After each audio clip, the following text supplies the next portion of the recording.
Assalamualaikum warahmatullahi wabarakatuh. Apa kabar semuanya? Di video kali ini saya akan berbagi informasi terkait bagaimana caranya agar bisa mendapatkan bantuan sosial seperti program Keluarga Harapan atau bantuan pangan non-tunai program sembako.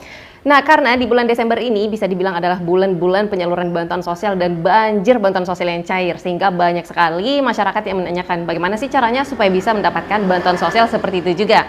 Dan tidak sedikit informasi yang beredar juga terkait cara mudah cara mendapatkan bantuan sosial PKH dan juga BPNT atau BLT dengan diinstruksikan atau diarahkan agar mengklik link yang sudah dibagikan itu. Nah, jangan pernah sekali-kali untuk klik link tersebut karena baru-baru ini beredar banyak sekali berita terkait terjadi penipuan atau pembobolan saldo rekening disebabkan karena klik link sembarang yang sudah dikirimkan melalui pesan WhatsApp atau pesan singkat masuk ke dalam handphone warga tersebut atau orang tersebut. Setelah diklik linknya, tiba-tiba ternyata di sana telah terjadi pembobolan informasi rahasianya dan alhasil untuk saldo rekeningnya habis terkuras. Nah, jadi saya himbau kepada seluruh masyarakat dimanapun itu berada agar berhati-hati, tidak mudah untuk klik link yang sudah dibagikan. Nah, bisa saja oknum ini memanfaatkan bulan-bulan sekarang karena Desember ini khususnya adalah bulan-bulan penyaluran bantuan sosial dan juga di tahap-tahap selanjutnya nanti. Jadi tidak menutup kemungkinan ada beberapa oknum yang memanfaatkan momen-momen tersebut dengan cara membuat informasi kurang lebih seperti ini ya, cara untuk mendapatkan bansos, BLT, dan diarahkan untuk klik link yang sudah dibagikan ini. Nah, kalau ada pesan seperti ini yang beredar, sudah pasti ini tidak benar karena cara untuk mendaftarkan bansos atau cara untuk mendapatkan BLT serta PKH dan juga BPNT itu bukan begini caranya. Oke, jadi terkait caranya seperti apa agar bisa mendapatkan bansos tersebut, pastikan nonton video ini sampai habis dan beri dukungan dengan cara klik like dan share ke seluruh sosial media Bapak Ibu punya. Serta klik subscribe dan juga aktifkan lonceng notifikasinya agar tidak ketinggalan dengan setiap informasi yang terupdate terkait bantuan sosial yang selalu saya bagikan di channel ini.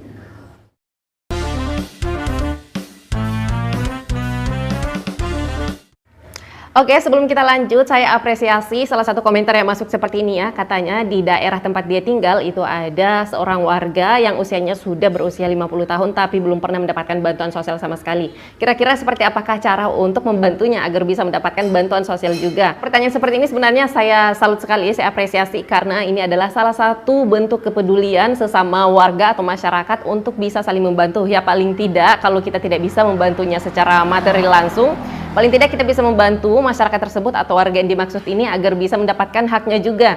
Salah satu hak sebagai fakir miskin atau masyarakat yang layak bantu yaitu dengan menerima bantuan sosial dari pemerintah setempat. Nah, jadi buat yang mengajukan pertanyaan ini semoga saja juga bisa menonton video ini karena ini juga terkait dengan pertanyaannya yaitu bagaimana caranya untuk bisa mendapatkan bantuan sosial. Oke, jadi langsung saja sesuai dengan peraturan Menteri Sosial yang terbaru atau sesuai dengan keputusan Menteri Sosial yaitu setiap penerima bantuan sosial entah itu bantuan sosial yang langsung dari pusat atau yang menggunakan anggaran pemerintah belanja negara ya atau APBN dan juga penerima bantuan sosial yang sumber dananya itu dari APBD atau anggaran pemerintah belanja daerah atau biasanya ini bansos-bansos dari daerah gitu ya. Nah, semua penerima bantuan sosial yang dimaksud ini datanya itu harus berada di dalam data terpadu kesejahteraan sosial atau disingkat dengan DTKS. DTKS ini semacam database yang akan menampung seluruh jiwa yang dianggap layak untuk menerima bantuan sosial berada di dalam data terpadu kesejahteraan sosial ini. Nah, DTKS ini dikelola langsung oleh Pusdatin ya atau Pusat Data dan Informasi oleh pusat. Tapi baru-baru ini saya juga mendapatkan informasi yaitu di beberapa daerah akan membuat aplikasi juga khusus untuk penerima bantuan sosial di daerah itu masing-masing. Nah, semoga saja kedepannya bisa terrealisasi agar lebih mudah untuk mengontrol dan mengelola data-data penerima bantuan sosial yang dimaksud ini ya apabila sudah dibuatkan juga per daerah. Tapi khusus untuk DTKS ini yang mengelolanya langsung yaitu Pusat atau Pusat Data dan Informasi Kementerian Sosial. Nah, jadi itu tadi seluruh penerima bantuan sosial datanya harus ada dulu di dalam data terpadu kesejahteraan sosial ini. Sekarang cara agar bisa berada di dalam data terpadu kesejahteraan sosial ini. Cara yang pertama ini sesuai dengan keputusan Menteri Sosial yang terbaru tentang tata cara pengelolaan data terpadu kesejahteraan sosial serta verifikasi data dan validasi data. Nah, di dalam surat tersebut di sana dijelaskan ada cara yang pertama yaitu Masyarakat dapat secara aktif mendaftarkan diri melalui desa atau kelurahan setempat. Ini bagi masyarakat yang merasa layak bantu secara sosial ekonomi ya, dan belum terdata di dalam DTKS. Maka masyarakat tersebut dapat secara aktif untuk mendaftarkan dirinya agar masuk ke dalam data terpadu kesejahteraan sosial melalui operator 6NG yang ada di desa atau kelurahan tempat Bapak Ibu tinggal, tempat masyarakat itu masing-masing tinggal. Nah, nanti pengajuannya itu sesuai lagi dengan aturan di desa atau kelurahan masing-masing ya. Biasanya ada yang melalui pihak desa atau RW tersebut yang akan mendata warganya. Lalu kemudian data-data yang sudah dikumpulkan oleh pihak RT atau kelurahan ini akan dilakukan musyawarah desa terlebih dahulu. Atau bisa juga kalau misalnya Anda merasa tidak pernah didatangi oleh pihak desa atau pihak RT setempat untuk dimintai data-data dirinya, bisa juga Bapak Ibu langsung mendaftarkan diri ke kantor desa atau kelurahan setempat. Nah, nanti data-data yang masuk di sana, entah itu usulan langsung dari masyarakatnya, atau bisa juga mungkin data yang berasal dari usulan RT atau RW setempat, di sana akan ditampung terlebih dahulu, lalu kemudian akan diadakan musyawarah desa atau kelurahan terlebih dahulu. Di sana nama-nama yang sudah masuk itu akan dimusyawarahkan lagi. Apakah nama-nama yang masuk ini, yang ditampung ini, layak diusulkan masuk ke dalam data terpadu kesejahteraan sosial. Nah, jadi Bapak Ibu perlu Bapak Ibu ketahui, pemerintah desa atau kelurahan setempat juga memiliki standar kriteria masyarakat yang layak untuk dimasukkan ke dalam DTKS. Jadi tidak semua data yang diusulkan oleh RT dan tidak semua masyarakat yang mengusulkan dirinya masuk melalui desa atau kelurahan setempat itu akan lolos masuk ke dalam DTKS. Karena di sana akan diseleksi lagi apakah masyarakat ini kriterianya layak masuk ke dalam data terpadu kesejahteraan sosial atau tidak. Apabila dinyatakan layak, maka nama-nama tersebutlah yang akan diinput masuk ke dalam 6NG, aplikasi 6NG oleh operator desa atau kelurahan setempat.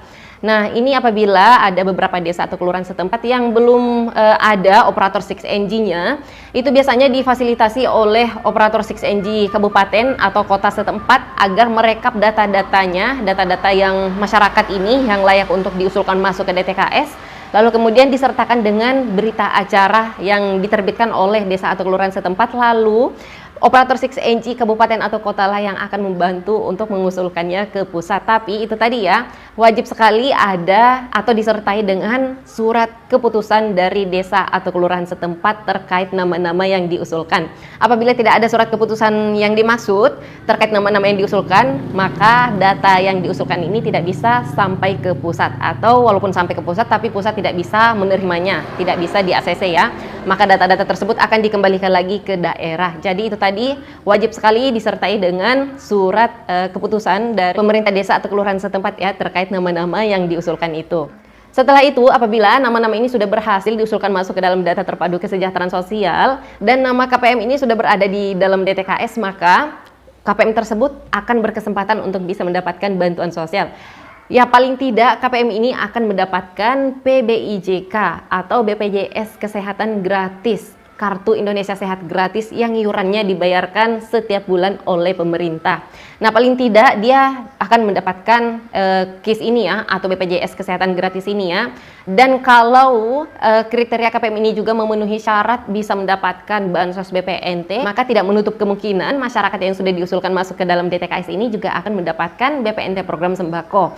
Dan apabila juga dia memiliki komponen PKH, karena untuk menjadi peserta PKH ini wajib sekali memiliki komponen terlebih dahulu ya, yaitu ada 3 kriteria komponen kesehatan, yaitu ibu hamil atau anak usia dini, dan yang kedua komponen pendidikan yang kategorinya anak SD sampai anak SMA, dan yang ketiga yaitu komponen kesejahteraan sosial kategorinya untuk lansia dan juga disabilitas. Apabila KPM ini atau masyarakat yang ada di dalam DTKS ini memiliki salah satu kriteria ini saja dan desilnya itu, keterangan sosial ekonominya itu berada di desil prioritas atau bisa dibilang desil rendah ya, maka ia akan berkesempatan untuk bisa mendapatkan bantuan sosial program keluarga harapan juga atau disingkat PKH.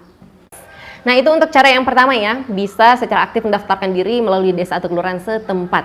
Cara yang kedua, Bapak Ibu bisa mendaftarkan diri secara mandiri melalui aplikasi Cek Bansos yang dapat diunduh melalui Play Store. Nah, di aplikasi Cek Bansos ini prosesnya ya bisa dibilang susah-susah gampang ya, tapi apabila Bapak Ibu Mengetahui tata caranya insya Allah akan mudah. Dan ini juga sudah ada beberapa testimoni sudah berhasil setelah 6 bulan mendaftarkan diri melalui aplikasi Cek Bansos ini. Ternyata sekarang sudah aktif datanya sebagai penerima BPNT program sembako. Tapi ada juga beberapa testimoni yang mengatakan bahwa ia gagal, sudah mendaftarkan diri selama berbulan-bulan, bahkan ada yang lebih setahun, tapi ternyata datanya belum lolos masuk ke DTKS. Nah, ini bisa jadi KPM tersebut tidak termasuk di dalam kriteria layak menerima bantuan sosial, sehingga datanya itu belum lolos atau tidak diloloskan masuk ke dalam data terpadu kesejahteraan sosial. Jadi perlu diketahui juga ya, tidak semua yang mendaftarkan dirinya masuk melalui aplikasi Cek Bansos ini bisa lolos masuk ke dalam DTKS dan bisa mendapatkan bantuan sosial. Nah, jadi pada saat Bapak Ibu mendaftarkan diri masuk ke dalam aplikasi Cek Bansos itu kan ada NIK ya, wajib sekali membaca NIK. Nah, di sana pada saat Bapak Ibu mengisi NIK-nya, lalu kemudian terbaca ternyata Bapak Ibu terbaca NIK-nya itu terdaftar di Kemenkumham contohnya atau di BPJS Ketenagakerjaan, dan di sana upahnya terbaca atau asetnya terbaca semua atau penghasilan per bulannya itu terbaca semua, maka datanya Bapak Ibu yang Bapak Ibu ajukan melalui aplikasi Cek Bansos ini tidak dapat disetujui. Jadi itu adalah salah satu penyebabnya. Mungkin Bapak Ibu sudah lama banget, sudah sekitar setahun lebih mendaftarkan diri melalui aplikasi Cek Bansos ini, tapi sampai sekarang belum juga aktif datanya atau lolos datanya masuk ke dalam DTKS. Baiklah Bapak Ibu, jadi itu tadi ada 2 cara yang bisa Bapak Ibu lakukan untuk bisa mendapatkan bantuan sosial. Jadi saya harap setelah Bapak Ibu menonton video ini, jangan lagi pernah percaya dengan informasi yang beredar seperti ini, dan juga tawaran-tawaran lainnya dari oknum-oknum yang menawarkan untuk bisa mendaftarkan Bapak Ibu masuk sebagai penerima bansos dan meminta imbalan yang macam-macam. Jadi cara yang benar itu ya itu tadi, ada 2 cara, daftar diri masuk melalui desa atau kelurahan langsung atau melalui aplikasi Cek Bansos ini. Oke, itu saja, terima kasih sudah menonton video ini sampai habis dan semoga video ini bermanfaat. Sampai ketemu lagi dan saya di video selanjutnya. Wassalamualaikum warahmatullahi wabarakatuh.